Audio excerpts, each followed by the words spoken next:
Başarıya giden yolda herkes seni alkışlıyor olabilir. Ama gerçek şu ki düşmanlarını hafife alırsan kendi mezarını kazarsın. Her birimize her gün yeni rakipler, yeni engeller çıkartan bir mücadele alanı. Bu mücadelede düşmanlarını hafife almak belki de yapacağın en büyük hata olur. Belki farkında değilsin ama hayatta kalmanın, başarmanın ve zirveye çıkmanın yolu karşına çıkan tüm engelleri ciddiye almak. Asla unutma. Bu savaşta karşına birçok rakip çıkacak. Seni geriye çekmek isteyecekler. Düşmanların olacak. Ama onları hafife alırsan gün sonunda kaybeden sen olursun. Hayatta başarıyı elde etmek için ne kadar yetenekli olduğun, ne kadar akıllı olduğun, ne kadar zeki olduğun. Evet, bunlar gerçekten çok önemli. Bununla birlikte bunlardan daha önemli ya da en az bunlar kadar önemli bir şey daha var. Asla kimseyi hafife alma. Rakiplerini küçük görmek senin için bir rahatlık alanı olabilir ama onlar için eşsiz bir fırsat olacaktır.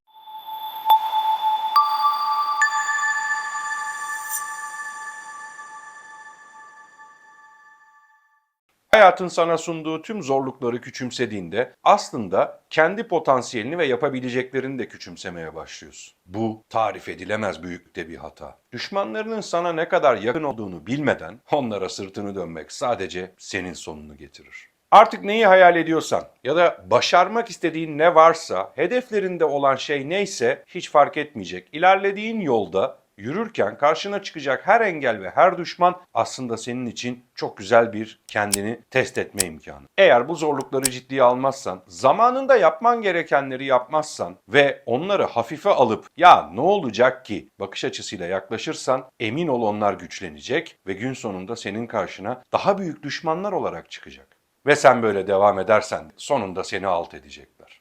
Unutma, hafife aldığın her şey seni geriye çekmek için bir fırsat bekler.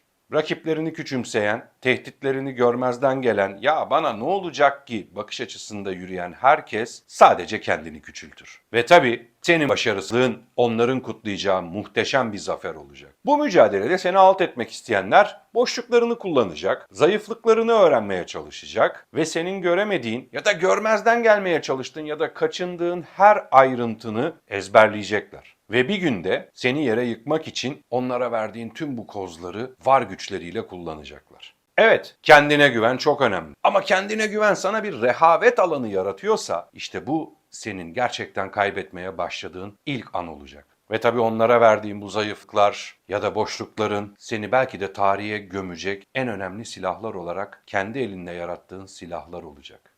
Hayatta kalmak için yapman gereken tek şey hiçbir düşmanını, hiçbir engeli ve karşına çıkacak hiçbir zorluğu asla ve asla hafife almamak. Onları küçümsemek yerine onların ne kadar tehlikeli olabileceklerini düşünmeye çalış. Sana neler yapabileceklerini düşünmeye çalış ve seni ne kadar geriye götürebilecekleri, hatta seni ne kadar alt edebileceklerini düşünmeye çalış. İşte bu senin bu savaşta gerçekten hazır ve güçlü olmanı sağlayacak olan belki de ilk adım.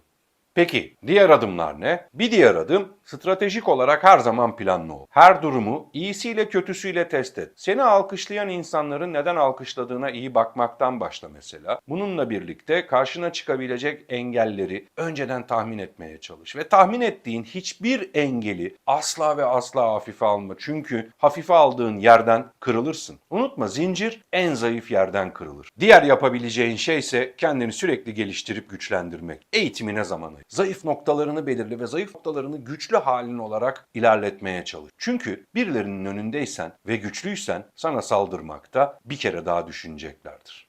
Dikkat ve özen. Evet, dikkatli ol. Karşına çıkacak bütün detayları iyice incelemeye çalış ve o incelediğin detayların üstüne kendi stratejini tekrar gözden geçir. Yani kendi kendine geri bildirim ver. Zayıfsan zayıfsın. Zayıflıklarını şöyle bir kağıda yaz bakalım. Zayıf olduğun yerleri bir kabullen ve onları güçlendirmek için neler yapabileceğine bir bak. Çünkü bir şey zaten varsa vardır. Zayıfsan zayıfsın, güçlüysen güçlüysün. Hiç kimse %100 güçlü olamaz ve %100 zayıf olamaz. Güçlü olduğun yönler kadar zayıf olduğun yönler de var. Ama zayıf olduğun yönleri geliştirmek ya da geliştirmemek senin elinde. Ve karşına çıkacak engelleri, karşına çıkacak düşmanları, rakipleri iyi analiz et. Onları anlamaya çalış. Onların düşüncesinde düşünmeye çalış. Acaba sen olsaydın kendine nereden vururdun? Bir buna bak bakalım. İşte orada zayıf yönlerini görmeye başlayacaksın. Onlar gibi düşünmeye başlayacaksın ve bu gördüğün zayıf yönleri kapatarak daha başarılı olmak için, daha güçlü olmak için kendini değiştirmeye başlayacaksın. Gerçekler acıdır. Sana bu söylediklerim belki biraz canını sıktı, belki kendinden bir şeyler gördün ya da belki yeni farkına vardın. Hiç önemli değil. Gerçekler acıdır. Hayatta kalmak ve başarılı olmak istiyorsan hiçbir düşmanını hafife alma. Hiçbir rakibini hafife alma. Hiçbir karşılaşacağın engeli hafife alma. Çünkü küçük engeller birleşir, büyük bir engel olarak karşına çıkar. Küçük düşmanlar birleşir, koskocaman bir düşman olarak karşına çıkar. Ve onlara saygı duy. Eğer onlara saygı duymazsan kendine de saygı duymuyorsun demektir. Ve onların varlığı senin için bir fırsat. Daha güçlü olmak için, daha başarılı olmak için, merdivenin basamaklarını daha hızlı çıkabilmek için aslında sana gönderilmiş eşsiz fırsatlar. Ama sen ne yapıyorsun? Hafife alarak bu fırsatları